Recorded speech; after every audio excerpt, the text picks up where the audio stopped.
नमस्कार सर्वांना, प्रश्नांत recipes and much more या आपल्या चॅनलवरती मी रेश्मा तुम्हा सर्वांचं मनापासून स्वागत करते। तर मैत्रिणींनो, आपल्याकडं बऱ्याच वेळा असं होतं की स्वयंपाक शिल्लक राहतो आणि मग तो आपल्याला टाकून द्यायला नको वाटतं। तर असंच माझ्याकडं सुद्धा भात शिल्लक राहिलेला होता आणि त्याची एक नवीन छान अशी रेसिपी मी ट्राय केलेली आहे। त्याचा एक छान पदार्थ तयार केलेला आहे आणि त्याचीच रेसिपी आज मी तुमच्याशी शेअर करणार आहे। त्यामुळे व्हिडिओ स्किप न करता शेवटपर्यंत नक्की पहा। तर माझ्याकडे भात शिल्लक राहिलेला होता आणि त्याच्यापासून मी मस्त असा हा कुरुम पदार्थ तयार केलेला आहे। चला तर मग उशीर न करता आपण आपल्या रेसिपीला सुरुवात करूयात। तर बघा, या ठिकाणी हा भात आहे। रात्री मी फोडणीचा भात केलेला होता आणि त्याच्यामध्ये कांदा, टोमॅटो, आपला कढीपत्ता, कोथिंबीर, थोडासा लसूण असं सगळं घातलेलं होतं। तुमच्याकडं पांढरा भात शिल्लक राहिलेला असेल तरीसुद्धा त्याच्यापासून ही रेसिपी खूप छान होते आणि सगळ्यांनाच अगदी लहानांपासून मोठ्यांपर्यंत सगळ्यांना ही रेसिपी नक्कीच आवडणार आहे, ह्याची 100% मी तुम्हाला खात्री देते। तर जो काही भात आहे तर तो रात्रीचा असल्यामुळं थोडासा कोरडा पडलेला होता। तर त्याच्यामध्ये मी काय केलेलं आहे, गरम पाणी ॲड केले। आता हे पाणी आपल्या अंदाजानुसार ॲड करायचं, आपला भात किती आहे। आणि एक गोष्ट इथं लक्षात घ्यायची की भात पूर्ण गाळ होईल इतपत पाणी आपल्याला त्या ठिकाणी ॲड करायचं आहे आणि पाणी ॲड करताना मात्र ते पाणी गरमच असावं याची मात्र आपण काळजी घ्यायची आहे। तर 10 ते 12 शिट्ट्या या ठिकाणी मी याच्या करून घेते, म्हणजे काय होईल तर भात चांगला मऊसूद गाळ होईल आणि आपली जी काही रेसिपी आपल्याला बनवायची तर किंवा आपली जी काही कुरकुरे आपल्याला बनवायचे तर ते कुरकुरे चांगले होण्यासाठी मदत होईल। पुढचं जे काही जास्तीचं श्रम आहे तर ते तितकं श्रम होणार नाही। थोडंसं आपल्याला म्हणजे तुम्हाला पुढे जाऊन लक्षात येईलच की जे काही आपल्याला मेहनत घ्यावी लागणार आहे तितकी मेहनत आपल्याला इथं घ्यावी लागणार नाही। तर 10 ते 12 शिट्ट्या चांगल्या मी करून घेतलेल्या आहेत। कुकर इथं थंड झालेला आहे। आता त्याचं झाकण आपण उघडून बघूयात भात कितपत शिजलेला आहे। तर बघा, या ठिकाणी मऊसूत असा भात अगदी गाळ होईपर्यंत शिजलेला आहे, छान बघू शकताय तुम्ही। आणि आता थोडीशी त्याची वाफ जाऊ द्यायची आपल्याला, या ठिकाणी हलवून घ्यायचं आहे थोडंसं आणि हलवून घेतल्यानंतर बघा थोडीशी वाफ गेलेली आहे। आता याच्यामध्ये मी हा अर्धा चमचा आपलं काय करते तर पापड खार इथं ॲड करते। तर पापड खार घातल्यामुळं काय होतं की म्हणजे आपल्या कुरकुरेला खूप छान चव येण्यासाठी मदत होते। तर फक्त अर्धा चमचा पापड खार या ठिकाणी मी ॲड केला आहे, इतर कोणतंही साहित्य मी याच्यामध्ये वापरलेलं नाही आहे। तर स्मॅशरने आपल्याला काय करायचं आहे, हा भात एकजीव होईल इतपत तो स्मॅश करून घ्यायचा आहे। तर आता इथं तुमच्या लक्षात येईल बघा, जर भात दाणेदार राहिला तर तो व्यवस्थित स्मॅश होणार नाही, खूप जास्तीची मेहनत आपल्याला घ्यावी लागेल। तर त्यासाठी मगाशी जसं मी सांगितलं की भात गाळ होईल इतपत आपल्याला काय करायचं आहे, त्याच्यामध्ये पाणी ॲड करायचं आहे, म्हणजे इथं जास्त आपल्याला स्मॅश करत बसायची गरज पडत नाही। तर इथं सगळा भात मी व्यवस्थित स्मॅश करून घेतलेला आहे। एक 5 मिनिट थोडासा याला घट्टसरपणा येण्यासाठी मी परत 5 मिनिट इथं गॅसवरती कुकर ठेवलेला आहे। 5च मिनिट आपल्याला तो भात हलवून घ्यायचा आहे आणि तुम्ही बघू शकताय मगाशीपेक्षा या ठिकाणी चांगलाच घट्टसरपणा याला आलेला आहे।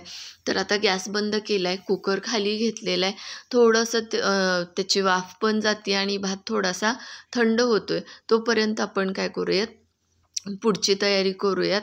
तर आपली कुरकुरे बनवण्यासाठी आपल्याला या ठिकाणी काय करायचं तर पायपिंग बॅग लागणार आहे। जर तुमच्याकडं पायपिंग बॅग तुम्ही केकसाठी वगैरे आणलेली असेल तर त्या पायपिंग बॅगचा तुम्ही वापर केला तरी चालेल।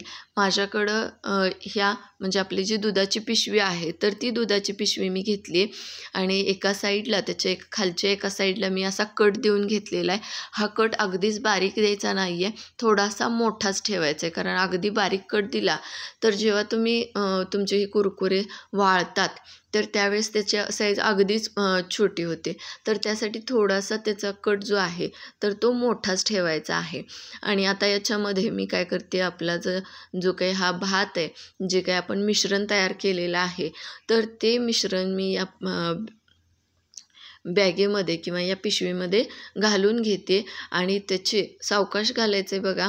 आणि पिशवी किंवा पायपिंग बॅग घेताना ती काय करायची, अशी एखाद्या उबट भांड्यामध्ये, डब्यामध्ये किंवा ग्लासमध्ये ही बॅग ठेवायची. तर बॅगेमध्ये मी आता मिश्रण भरून घेतलेलं आहे. या ठिकाणी पाटावरती एक कागद चांगला प्लास्टिकचा स्वच्छ धुवून अंतरलेला आहे आणि इथं आपण आपले कुरकुरे तयार करून घेणार आहोत. तर बघा, या पद्धतीनं काय करायचं, आपल्याला हे कुरकुरे आपले पाडून घ्यायचे आहेत. बघा, आता इथं मी छोटे छोटे करते. तुम्हाला हवं असेल तर अख्खी लाईन तुम्ही करून नंतर त्याचे तुकडे केले तरी चालतील, पण इथं मी छोटे छोटेच बनवून घेते. आणि विश्वास ठेवा, खरंच खूप छान याची चव होते. अगदी लहानांपासून मोठ्यांपर्यंत सर्वांनाच ही रेसिपी नक्कीच आवडेल, हा पदार्थ नक्कीच आवडेल. माझ्याकडं मी जेव्हा ही कुरकुरे केले, अगदी एका दिवसातच काय झाले, हे सगळे संपून गेले. एवढं सगळ्यांना ही कुरकुरे आवडले. म्हणजे सगळ्यांचं असं म्हणणं आलं की बाहेरचं मुलांना काहीतरी खायला देण्यापेक्षा हा एक उत्तम पर्याय आहे की घरातलं शेवटी आपण स्वच्छता ठेवलेली असते. घरातलं खाणं शेवटी वेगळंच राहतं. तर हे सगळे कुरकुरे माझे इथं बनवून तयार झालेले. उन्हामध्ये आता हे मी 3 ते 4 दिवस सुकवून घेणार आहे. चांगली खडखडीत होईपर्यंत सुकवून घ्यायचेत, म्हणजे व्यवस्थित तळले जातील. तर या ठिकाणी सगळे कुरकुरे व्यवस्थित मी सुकवून घेतलेले आहेत. आणि एका साईडला कढईमध्ये मी तेल गरम करायला ठेवले. आपण आपले हे कुरकुरे तळून घेऊयात.